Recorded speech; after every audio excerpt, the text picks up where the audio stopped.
That was Christopher Komisarjevsky, who is Joshua Komisarjevsky's uncle. I spoke with him at length this morning as we were seated in courtroom 6A here in Judge Blue's courtroom, and a very kind man, very nice man. He says, what people fail to understand is, that my family has suffered here too. Again, they are in complete support of the Pettit family. He said, my children with this last name now, because of this international attention that this crime has gotten, it's been very hard on them, teasing, statements, threats made against the family. And as you just heard him say, that he is clear. He stands with the Pettit family. He wrote this letter to Judge Blue saying that what the jury decided is what Blue should do, carry through, and of course that is what he did. Keith? Now, Jamie, Dr. Pettit gave a statement this morning, but then he left the courtroom before Komisarjevsky spoke, correct? That is correct. Two things we can point out here. Actually, he did not speak to the press today. This is his statement that he read. I'm going to just read you the first paragraph here, Keith, where it says, quote, much like others in my family may state, not much has changed in terms of the impact of this heinous, cruel, and depraved crime that led to the murders of Jennifer, Haley, and Michaela. I lost my wife and my two daughters, lost them in a horrible manner due to the premeditated acts of two people who had no concern for others. All they knew was money, lust, and greed. After committing these heinous acts, they have spent their time blaming others for what they did. And then he went into describing what his late wife meant to him, how important she was to the community, how he misses the chats with Haley, her love of basketball, and how they would go across the state, or across the country rather, following the University of Connecticut. She was a huge UConn fan. And then again, speaking about Michaela, KK as she was known in the family, speaking about how she loved animals, raised money for an animal shelter, and would watch the Food Network with passion.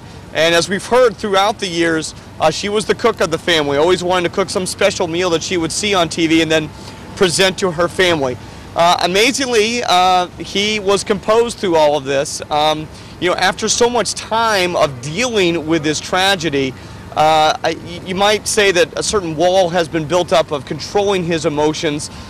He looked very strong in court. He's lost a great deal of weight. His voice did not break. Other family members, we cannot say the same in that respect, and understandably so.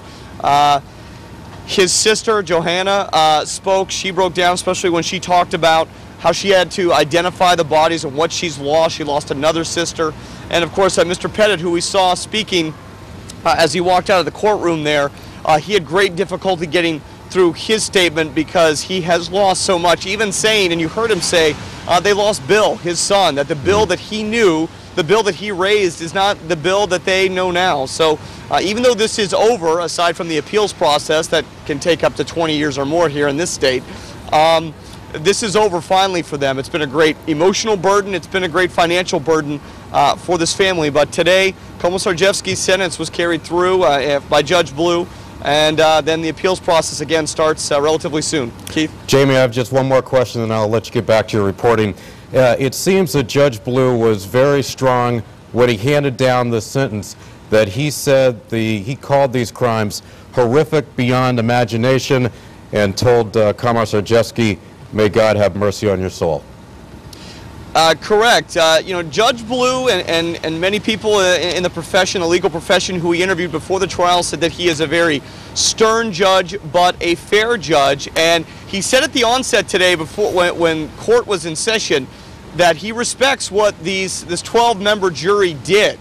And not that there was going to be any surprise as to he would change their ruling and give Komisarjevsky life in jail rather than the death penalty.